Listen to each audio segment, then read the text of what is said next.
चुप रहने के फायदे, मौन की शक्ति।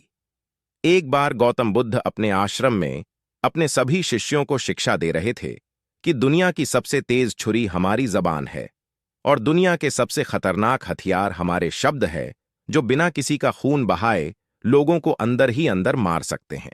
हमारे शब्द हमारी ताकत हो सकते हैं, लेकिन यह हमारी सबसे बड़ी कमजोरी भी हो सकते हैं अगर हमें नहीं पता कि कब, कहां और क्या और कितना बोलना है।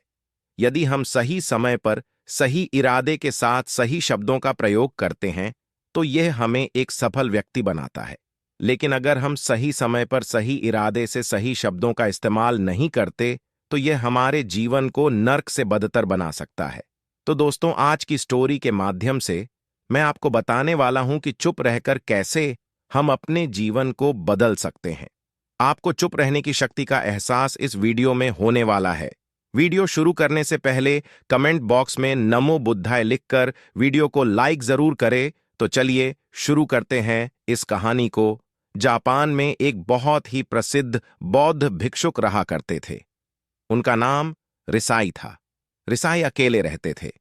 दुनिया के शोर शराबे से दूर जंगल में वो रहते थे और वह बड़े ही ध्यानी और प्रभुभक्त व्यक्ति थे, इसलिए वह पूरे जापान में बहुत अधिक प्रसिद्ध थे।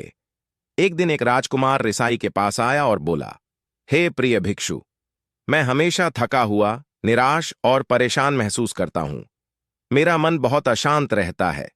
हालांकि मेरे पास सब कुछ है, दौलत, शोहरत, सुख सुविधाएं जो हर व्यक्ति चाहता है या पाने की इच्छा करता है, लेकिन फिर भी मेरे अंदर इतनी अशांति और चिंता क्यों है? रिसाई ने उसकी बात बहुत ही ध्यानपूर्वक सुनी और कुछ सोचने के बाद कहा, तुम इस प्रश्न का उत्तर जानते हो, बस तुमने कभी इस प्रश्न को हल करने की कोशिश नहीं की है। रिसाई ने आगे कहा, मैं एक रिसर्च करना चाहता हूं, क्या तुम मेरा साथ उसमें दोगे? इस रिसर्च के बाद तुम्हारे जीवन में किसी भी तरह की अशांति और चिंता नहीं रहेगी। ये बातें सुनकर राजकुमार बहुत हैरान था। उसने रिसाई से कहा, बताइए, मुझे क्या करना होगा? अपने मन की शांति के लिए मैं कुछ भी करने को तैयार हूं। राजकुमार की इन्हीं बातों को सुनकर भिक्षु ने कहा, तो फिर आप अगले 15 दिन के लिए मेरे आश्रम में रहोगे और एक सामान्य व्यक्ति की तरह अपना जीवन व्यतीत करोगे, और इन 15 दिनों में तुम अकेले और चुपचाप रहोगे, जितना हो सके कम बोलोगे। राजकुमार उस भिक्षु की बातें सुनकर सहमत हो गया। पहले दिन राजकुमार को लगा कि उसका मन सामान्य से अधिक अशांत और विचलित है। उसके मन में तरह तरह के विचार आ रहे हैं और वह आम लोगों की तरह जीवन जीने में असहज महसूस कर रहा है। उसे अंदर से बोलने की इच्छा हो रही थी, लेकिन वह चुपचाप रहा। उसके मुंह से एक भी शब्द नहीं निकला, बस वह चुपचाप बैठा रहता। लेकिन रात होते होते उसे अंदर ही अंदर शांति का अनुभव होने लगा। उसके लिए यह अनुभव अजीब था। वह खुद से पूछ रहा था कि वह अंदर ही अंदर इतना खुश क्यों है और उसकी आंतरिक बेचैनी और चिंता कम क्यों होने लगी है। अगले दिन राजकुमार अकेला चुपचाप बैठा रहा और वह प्रकृति को निहार रहा। वह पौधों को, फूलों को, आकाश में उड़ रहे पक्षियों को, वह अपने जीवन में पहली बार यह अद्भुत दृश्य महसूस कर रहा था कि उसके पास कितनी सुंदरता है। वह दिन भर प्रकृति की सुंदरता को निहारता रहता और उसकी ताजगी को महसूस करता रहता। इसी तरह से 10 दिन बीत गए और उसके मन की सारी बेचैनी, सारी हलचल, सारी उत्तल पुथल और सारा तनाव गायब हो गया। 11वें दिन की सुबह राजकुमार फिर से एकांत में बैठ गया और कुछ ही मिनटों में उसकी आंखें अपने आप बंद हो गईं और वह गहरे ध्यान में चला गया। वह पूरे दिन वहीं पर आंखें बंद करके बैठा रहा और गहरे ध्यान में डूबा रहा। ना कोई शब्द, ना कोई चिंता। राजकुमार भीतर से असीम शांति और आनंद से भर गया। राजकुमार अपने बाकी के 4 दिन इसी तरह गहरे ध्यान में व्यतीत करने के बाद 15 दिन बाद रिसाई के सामने प्रस्तुत हुआ और रिसाई को प्रणाम करके बोला, प्रिय भिक्षु, मुझे उत्तर मिल गया कि मेरे मन में इतनी उथल पुथल और चिंता क्यों थी। मैं जान गया कि मेरा मन इतना अशांत और विचलित क्यों था। रिसाई मुस्कुराते हुए पूछा, बताओ, क्या उत्तर मिला तुम्हें? राजकुमार ने कहा, मैं आवश्यकता से अधिक बातें करता था। मैं किसी पर भी अपने शब्द और ऊर्जा व्यर्थ करता था। मैं दिन भर अपने लोगों से फालतू की बातें करता रहता और फिर उन्हीं के बारे में अकेले में सोचता रहता और ज्यादातर समय नकारात्मक ही सोचता रहता। इस तरह मैं बस अपना समय बर्बाद कर रहा था। ज्यादा बोलने और नकारात्मक सोचने की वजह से मेरा मन अशांत और बेचैन हो गया था, और इसी वजह से मैं किसी भी काम को ठीक से नहीं कर पा रहा था, जिसकी वजह से मैं हर काम में असफल होने लगा। और फिर इन्हीं लगातार मिलने वाली असफलताओं की वजह से ही मैं और भी उदास और चिड़चिड़ा हो गया। इन्हीं सभी चीजों की वजह से मेरा जीवन नष्ट हो रहा था, लेकिन यहां पर बिताए हुए 15 दिन मेरे लिए पूरी तरह से अलग थे। मुझे कुछ अलग ही एहसास यहां पर हो रहा था। अब मुझे ऐसा लग रहा है मैं अपना जीवन पूरी तरह से जी रहा हूं, लेकिन इससे पहले मैं अपना जीवन गलत तरीके से जी रहा था, और मैंने यह भी सीखा कि हमें सिर्फ ध्यान करने की जरूरत नहीं है। ध्यान अपने आप होता है जब हम इस शांत और मौन होते हैं।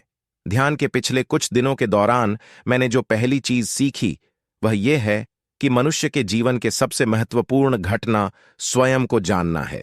यह सुनकर रिसाई ने कहा, सिर्फ तुम ही नहीं, दुनिया में ज्यादातर लोग जरूरत से ज्यादा बोलते हैं। आज भी लोग ज्यादातर समय चुप क्यों रहते हैं? बुद्ध ने कहा, क्योंकि चुप रहने से व्यक्ति अंदर से अनंत शांति की गहराइयों में होता हूं। मौन अपने भीतर उतरने की पहली सीढ़ी है। मौन के बिना स्वयं को जानना असंभव है। स्वयं को जानने और समझने का पहला नियम है कि मौन हो जाओ, उतना ही बोलो जितना अत्यंत आवश्यक हो। बेफिजूल की बातें करना छोड़ दो। तुम अचानक पाओगे कि 90% से भी ज्यादातर लोग व्यर्थ ही ज्यादा बोलकर अपना समय बर्बाद कर रहे हैं। ना बोलने का कोई भी नुकसान नहीं है, लेकिन यदि आप ज्यादा बोलते हैं तो आप अत्यधिक गलती कर देते हैं। अगर व्यक्ति कम बोलना शुरू कर दे दो, दुनिया की 90% मुसीबतें कम हो जाएंगी, झगड़े फसाद कम हो जाएंगे, उपद्रव कम हो जाएंगे, अदालतें कम हो जाएंगी। अगर लोग थोड़ा चुप रहना सीख लिए, संसार की बहुत सारी समस्याएं हैं, बहुत सारा उपद्रव सिर्फ बोलने से पैदा होते हैं। सारी बात मौन सीखने की है। जब तुम नहीं बोलते तब तुम एकांत में अकेले हो गए।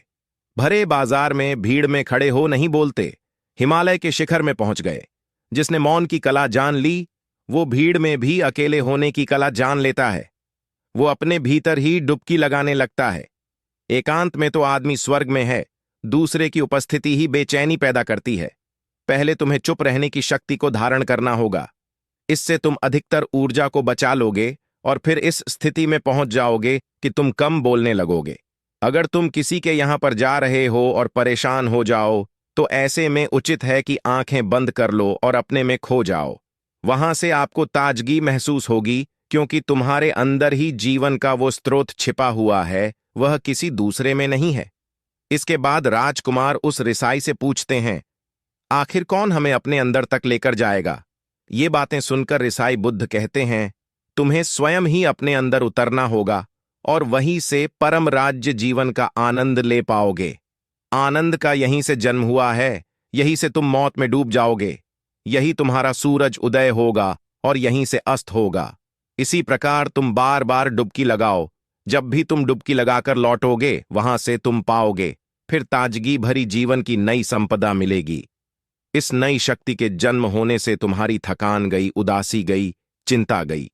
जैसे कोई स्नान करके लौटता है तो शरीर शीतल हो जाता है, शांत हो जाता है, ऐसे ही जब कोई भीतर से साफ होकर वापस आता है, मौन में स्नान करके लौटता है, तो समस्त अस्तित्व, समस्त व्यक्तित्व शांत और मौन हो जाता है, आनंदित हो जाता है। जब तुम आंतरिक मौन की उस पराकाष्ठा पर पहुंच जाओगे, तब तुम पाओगे कि बोलने से भी तुम्हारा मौन खंडित नहीं होता, वो बना ही रहता है। उसकी एक अंतर्धारा लगातार तुम्हारे भीतर बहती रहती है। तुम बोलते तो हो, तुम शब्द का उपयोग भी करते हो, लेकिन वो तुम्हारे मौन को खंडित नहीं कर पाती। एक बार गहरे मौन में स्थिर हो जाओ, फिर तुम्हारी वाणी में भी मिठास आ जाएगी। तुम्हारा बोलना संगीतपूर्ण होगा, तुम्हारा बोलना सत्य होगा। तुम बोलोगे तो दूसरों पर भी शीतलता छा जाएगी। जैसे ही तुम अंदर से चुप होते हो, तुम इतने शक्तिशाली होने लगते हो कि समाज की निर्भरता तुम छोड़ने लगते हो, और तुम्हारे जीवन में एक मस्ती आती है जो केवल दीवानों के जीवन में होती है। तुम्हारे चेहरे पर एक नई रौनक आ जाती है। तुम्हारी आंखें किसी अमृत के समान हो जाती हैं और तुम अनंत शांति के समुद्र में डूबने लगते हो। इतना कहकर भिक्षु रिझाई ने अपनी बात खत्म की और वो मौन में चले गए। राजकुमार उनका धन्यवाद कर कर अपने महल में चला गया।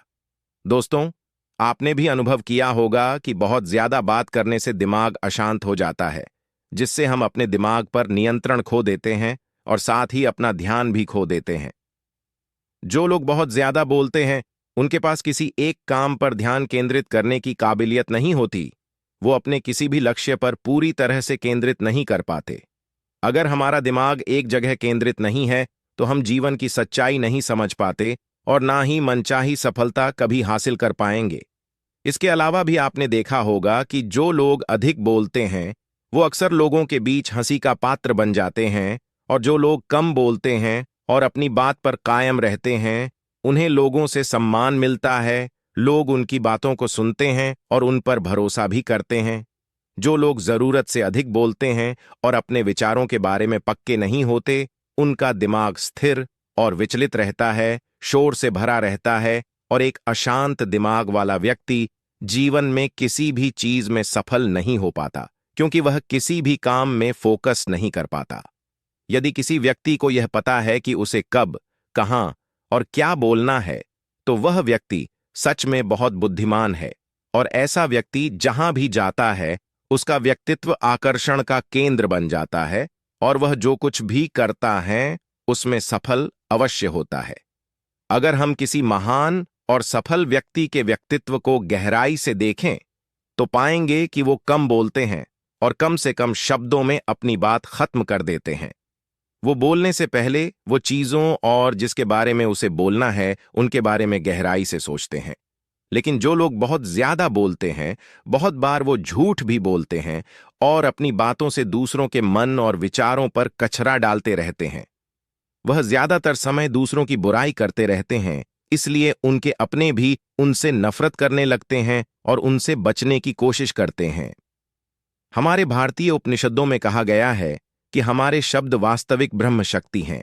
मौन से धैर्य आता है, धैर्य से ध्यान, और ध्यान से हम अपने जीवन के बारे में जागरूक हो जाते हैं।